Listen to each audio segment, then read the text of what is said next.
دعوت اسلامی کی دینی کاموں کی ترویج و اشاعت کے لیے گزشتہ دنوں رکن شورا حاجی یافور رضا عطاری کا نیکی کی دعوت عام کرتے ہوئے سفر یوکے ہوا، جہاں سنتوں پر اجتماعات میں بیانات اور عاشقان رسول سے ملاقاتوں اور نیکی کی دعوت کے سلسلوں سمیت دعوت اسلامی کے تحت قائم مساجد و مدنی مراکز کے وزٹس بھی ہوئے۔ سفر یوکے کے دوران دینی کاموں میں مصروفیت کے حوالے سے مدنی خبروں سے گفتگو کرتے ہوئے رکن شورا نے بتایا 8 مئی الحمدللہ یوکے میں دعوت اسلامی کے دینی کاموں کے حوالے سے حاضری کا شرف ملا۔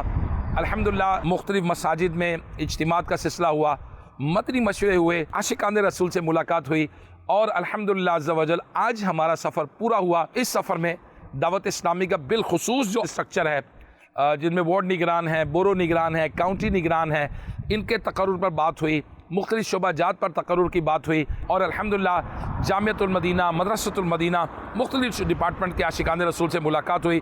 بہت انرجی پائی میں نے اسلامی بھائیوں میں، اور ماشاءاللہ نبی پاک صلی اللہ تعالیٰ علیہ وسلم سے محبت کرنے والے اور دین کے کام میں انرجیٹک پائے۔ ہم بھی دعوت اسلامی کے ساتھ وقت دیں۔ دعوت اسلامی کہاں نہیں، الحمدللہ دنیا بھر میں، اور بالخصوص میں نے یہ دیکھا ہے کہ یہاں لوگوں میں بہت پیاس ہے۔ آپ بھی آئیے نا، دعوت اسلامی کے ساتھ مدنی قافلوں میں سفر کیجئے۔